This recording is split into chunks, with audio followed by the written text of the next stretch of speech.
Maligayang pagbabalik. Pag-uusapan natin ngayon sina Casimero at Inoue. Pero bago ang lahat, kung bago ka pa lang sa channel na ito, ay huwag mong kalimutang mag-subscribe at i-hit ang notification bell icon para manatili kang updated sa susunod nating upload.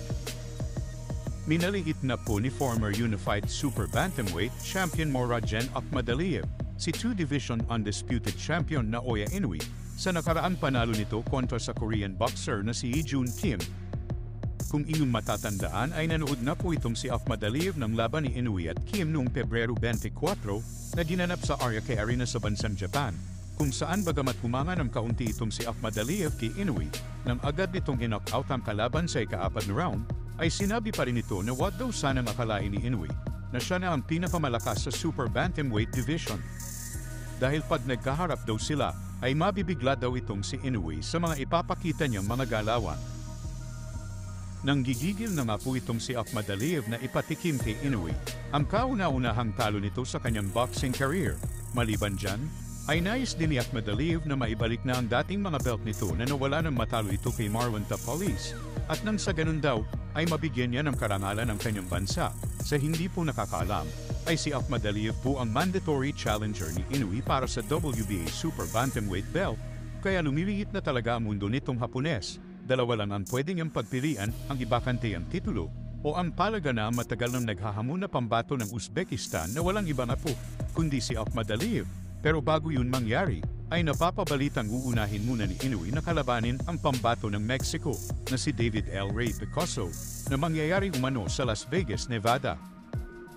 Samantala sa ibang balita naman, may ilang boxing fans ang naintriga sa isang video na inilabas ni former 3-division champion John Lee L. Casimero sa social media.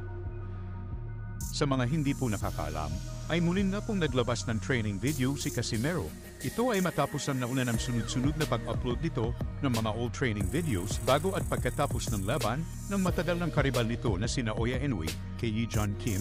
Sa pagkakataong ito, ay hindi na lumang video, kundi bagong video na ang in-upload sa official Facebook page nito na Cuadro Alas It's My Boy, na kung saan ay nilagyan pa nga ito ng caption na "Papawis Kagabi". Makikita sa mahigit 2 minuto na video clip na bakas pa rin ang bilis ng mga kamao at footwork ng tinaguriang angas ng Pinas. Paniwala ng karamihang fans ni Cuadro Alas na ito ay paghahanda na sa posibleng laban nito ngayong unang bahagi ng kasalukuyang taon. Samantala may iba namang mga netizens na napansin ang pag-spinning back elbow ni Casimero sa speedball. Ang spinning back elbow ay isang martial arts striking technique kung saan iniikot ng manlalaban ang kanyang katawan habang ibinabato ang kanyang likurang siku pabalik at naglalayong tamaan ang kalaban gamit ang matulis na bahagi ng siku upang ipatama sa ulo, mukha o panga ng kalaban.